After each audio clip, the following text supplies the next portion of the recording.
అధిక బరువు అనేక సమస్యలకు కారణం. సాహితీ యోగా ఆన్లైన్ క్లాసులో జాయిన్ అవ్వండి. నమస్కారం రవీంద్ర ఠాగూర్ గారు. నమస్తే అండి సిరి గారు. సార్, ఇన్ని రోజుల పాటు మనము కేవలం భర్త వేధింపులకి భార్య సూసైడ్ చేసుకోవడమో, ఇంటి నుంచి బయటికి రావడమో ఇలాంటివి మనం వినడం జరిగింది.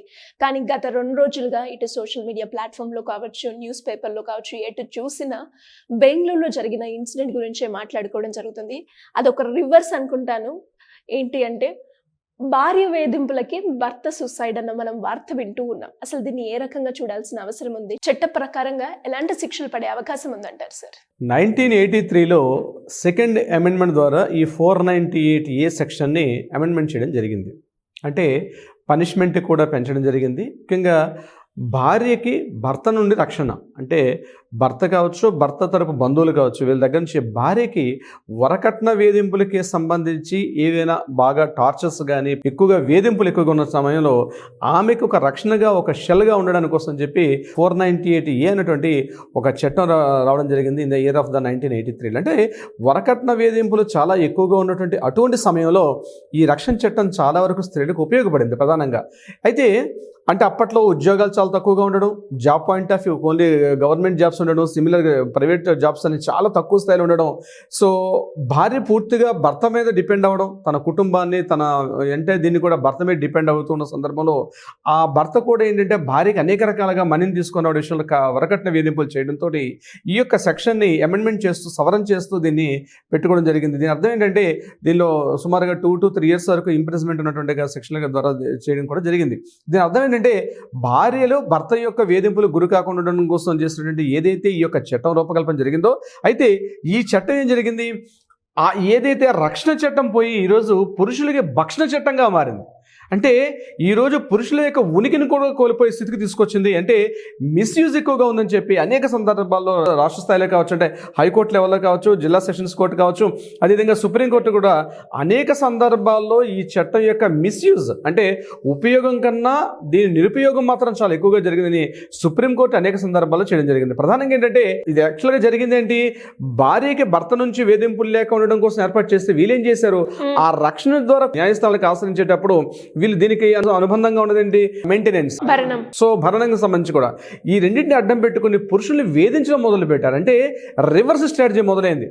ఏ రకంగా కొన్ని కేసులు మనం చూసినట్టయితే కేవలం ఈ యొక్క దీన్ని భయపెడుతూ, అంటే కత్తి చూపించి భయపెట్టడం లేదు కానీ ఫిజికల్గా అంతకన్నా భయంకరంగా నీ మీద నేను కేసు పెడతాను, 498 పెడతానని చెప్పి పూర్తిగా భర్తను వేధింపి కేసులు పెట్టి అనేక చోట్ల చివరికి పోలీస్ స్టేషన్లో వెళ్తే ఈ కేసు మీద ఖచ్చితంగా ఇమీడియట్గా కేసు టేకప్ చేయాలి. ఒకప్పుడు కేసు టేకప్ చేస్తే ఇది పాప ఆయన ఎక్కడ ఉద్యోగం చేసుకోవడం, ఈ ప్రదేశం రావడం, ఆయనకి జాబ్ మీద, ఆయనకి పర్సనల్ లైఫ్ మీద టోటల్గా రివర్స్ స్ట్రాటజీ, అంటే ముందున్నటువంటి ఏదైతే సిస్టమ్ రివర్స్ స్ట్రాటజీ అయిపోయి ఈరోజు పురుషులు పెళ్లి చేసుకోవాలనుకుంటేనే భయపడే స్థితికి వచ్చేసారు. ఈ 498A సెక్షన్ ఎలా అయిపోయిందంటే ఈరోజు నేను పెళ్లి చేసుకుంటే రేపొద్దున అమ్మాయిలతో నేను ఎటువంటి వేధింపులు గురి కావాల్సి వస్తుందేమో అని కొంతమంది, అంటే కొంతమంది, నేను చెప్తాను అందరినీ కాదు, పెళ్ళిళ్ళు అనేది కేవలం ఒక భర్త నుంచి లేకపోతే కాబోయే వరుడు దగ్గర నుంచి ఒక ఒక ATM బాక్స్ లాగా అతని యొక్క జాబ్ కావాలి, అతని ఆస్తులు కావాలి, అతని యొక్క ప్రాపర్టీ స్థిర చరాస్తులు అన్నీ కావాలి తప్పించి భర్త అవసరం లేదు.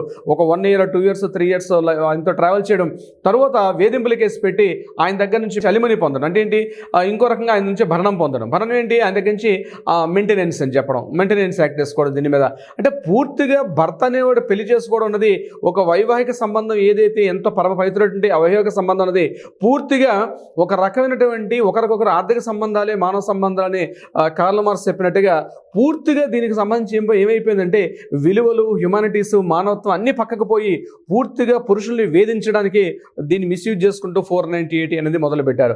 దీనికి సజీవ సార్కారం ఏంటంటే రీసెంట్గా మనకి సుభాష్ సంబంధించిన కేసు ఏదైతే అతుల్ సుభాష్ సంబంధించిన బెంగళూరులో ఏ కేసు జరిగిందో ఇదే సంబంధించి, అంటే ఎక్కడో ఉత్తరప్రదేశ్లో ఉన్నటువంటి వ్యక్తి అయినా ఆయన ప్రాపర్ అక్కడ ఆయన వర్క్ చేసుకునే ప్లేస్ బెంగళూరు టు రోజు, అంటే బెంగళూరుకి వెళ్ళి రావడం సుమారుగా విత్ ఇన్ 4 years ఆయన మోర్ దెన్ 120 times ఆయన కోర్టు మెట్లు ఎక్కి దిగడం జరిగింది. అట్ ద సేమ్ టైం ఆ సంఘటనలో కూడా న్యాయమూర్తి గారితో మాట్లాడుతున్న ఒక మాట చెప్పడం జరిగింది. సార్ మీరు ఇన్ని రకాలుగా నన్ను రమ్మని చెప్తే సూసైడ్ చేసుకోవడం ఒకటే నా గతి, నాకు వేరే ప్రత్యామ్నాయం లేదని మాట్లాడినప్పుడు అప్పుడు న్యాయమూర్తి గారు ఒక చిరునవ్వు నవ్వారట. ఆ సందర్భంలో ఆయన 24 పేజెస్లో ఈ యొక్క నేను చెప్పిన ఇన్సిడెంట్ కూడా ఆయన దానిలో క్లియర్గా రాశారు. రాస్తూ అక్కడ ఆపోజిట్గా ఉన్నట్టుంటే వాళ్ళ వైఫ్ ఏం మాట్లాడారంటే, మరి ఇంకా బతికెందుకు ఉన్నావు, ఈ పడికి పోవాల్సిందే కదా, నువ్వు చచ్చిపోతే నీ తమ్ముడు ద్వారా మేము ప్రాపర్టీస్ని మళ్ళీ తీసుకుంటాం అని చెప్పి న్యాయమూర్తి గారు ఎదురుగుండానే వాళ్ళ ఎవరైతే ఈ అతుల్ సుభాష్ యొక్క భార్య మాట్లాడిన మాటలు కూడా ఆయన 24 పేజ్ లెటర్ కూడా రాయడం జరిగింది. అంటే న్యాయస్థానాలు, కోర్టులు, చట్టాలకి అసలు పూర్తిగా మా కోసమే చట్టాలు ఉన్నాయి, మేము ఏం చేస్తాం చెల్లుబాటు అవుతుందంటే ఒక రకమైనటువంటి ఒక ప్యానిక్ సిచ్యువేషన్లోకి లేడీస్ వెళ్ళిపోయి ఈరోజు నిష్కారణంగా అతుల్ సుభాష్ ఒక వ్యక్తిని బలికొన్నటువంటి చట్టం పూర్తిగా అతను బలికొన్నది. కారణం ఏంటంటే 5 కోట్ల రూపాయలు నాకు ఇవ్వమని చెప్పేసి అతని మీద వేసినటువంటి జడ్జిమెంట్ కావచ్చు, అతని ప్రాపర్టీస్ చాలా ఉన్నాయి. బట్ ప్రాపర్టీస్ ఉన్నప్పుడు కూడా తన చిన్నటి కొడుకుని చూసుకోవడానికి కూడా తనకి అవకాశం కల్పించకుండా వాళ్ళ మిసెస్, అదేవిధంగా వాళ్ళ అత్తగారు కూడా అనేక రకాలుగా వేధింపులు గురి చేశారు. వాళ్ళ అత్తగారు కూడా ఇంకా బతికెందుకున్న, ఈ పాటికి చచ్చిపోతే మీ ఆస్తి మాకు వస్తుంది కదా అని చెప్తూ ఆవిడ కూడా వేధింపులు గురి చేశారని కూడా చెప్పడం జరిగింది. ఒక సందర్భంలో వీళ్ళ మామగారు చనిపోతే ఆ మామగారు చనిపోవడానికి కూడా కారణం కేవలం అతుల్ సుభాష్ అని చెప్తే అది కూడా మరలా కోర్టులో కేసేశారు. అంటే ఒక కేసుగా దీనికి సంబంధించి రిలేటెడ్గా 498కి సంబంధించి ఎన్ని రకాల కేసెస్ ఉన్నాయి, పూర్తిగా ఆయన మీద ప్రెషర్ పెట్టి చివరికి ఆయనకి ప్రత్యామ్నాయ మార్గం లేక నేను చనిపోతున్నాను చెప్తూ 24 పేజ్ లెటర్ రాశాడు. ఆయన మోర్ దెన్ 54 మినిట్స్ ఉన్నటువంటి ఒక వీడియోని కూడా రిలీజ్ చేయడం జరిగింది. ఆ నిజంగా వీడియో అన్నది ఈరోజు మన న్యాయస్థానాలకి, మన చట్టాలకి ఒక క్వశ్చన్ని, ఒక కొత్త రకాల ప్రశ్నల్ని కూడా రేకెత్తించింది అతుల్ సుభాష్ యొక్క ఆయన యొక్క ఆత్మహత్య. అంతేకాకుండా ప్రధానంగా ఏంటంటే వాళ్ళ చిన్న అబ్బాయి ఉన్నాడు, ఆ కొడుకును కూడా చూసుకునే అవకాశం ఇవ్వకపోతే ఆయన ఒక గిఫ్ట్ కూడా ఇవ్వడం జరిగింది. 18 ఏళ్ళ తర్వాత నా కొడుకు ఈ యొక్క గిఫ్ట్ తీసుకోవాలని చెప్తూ ఒక కోడ్ మెన్షన్ చేస్తూ ఆయన రావడం కూడా జరిగింది. అంటే పూర్తిగా కుటుంబ వ్యవస్థల్ని చిన్నాభిన్నం చేసేసింది ఈరోజు 498 సెక్షన్ అన్నది. ఎందుకంటే కారణం ప్రధానంగా ఏంటంటే ఇది కేవలం స్త్రీలకు మాత్రం ఉండిపోయింది తప్పించి పురుషులకి లేదు. అంటే అక్కడ వినడానికి కూడా అవకాశం లేదు. అంటే నిజంగా జరిగిందా జరగలేదా అన్నటువంటి చర్చలకు కూడా, వాదోపవాదాలు కూడా అవకాశం లేకుండా అమ్మాయి వచ్చి ఈరోజు కేసు పెట్టిందంటే డెఫినెట్గా ఆయనకి ఇమీడియట్గా జడ్జిమెంట్ ఇచ్చే అవకాశం కూడా, అంటే లేట్ అవుతున్నప్పుడు కూడా ఆ అమ్మాయి ఫేవరబుల్గా ఉండడం వల్ల చట్టాలు, న్యాయస్థానాలు, మనం రాసుకున్న కాన్స్టిట్యూషన్ కావచ్చు, మనం రాసుకున్న చట్టాలన్నీ కూడా పూర్తిగా సపోర్ట్గా ఉండడం వల్ల ఈరోజు రివర్స్ అయిపోయింది. కాబట్టి ఇప్పటికైనా ఈ యొక్క 498 సెక్షన్ మీద కొన్ని చర్చలు జరపాలి. సుప్రీంకోర్టు కొన్ని సందర్భాల్లో మాట్లాడడం జరిగింది. సో ఇప్పటికైనా పార్లమెంట్, ఎందుకంటే చట్టసభలు, పార్లమెంట్లు వీటిని మార్చుకోవాల్సి వస్తుంది. ఏంటంటే మన ద్వారా ఎన్నిక ప్రజాప్రతినిధులు చట్టాలు రూపకల్పన చేసే పనిలో ఉంటారు. కాబట్టి న్యాయస్థానాలు చేయాల్సిన పని ఏంటి, ఏదైతే చట్టాలు ఉంటాయో, ఆ హక్కులు ఉంటాయో వాటిని రక్షించడం వరకే జ్యుడిషియరీ బాధ్యత. కానీ ఈ చట్టాలు రూపకల్పన చేసే బాధ్యత మాత్రం పూర్తిగా శాసనసభలు, చట్టసభలు ఉంటాయి. ఆ చట్టసభల్లో దీనికి సంబంధించి ఇప్పటికైనా అన్ని రాష్ట్రాల్లో కూడా ప్రతి చట్టసభల్లో కూడా దీని మీద ఒక డిస్కషన్ జరగాలి.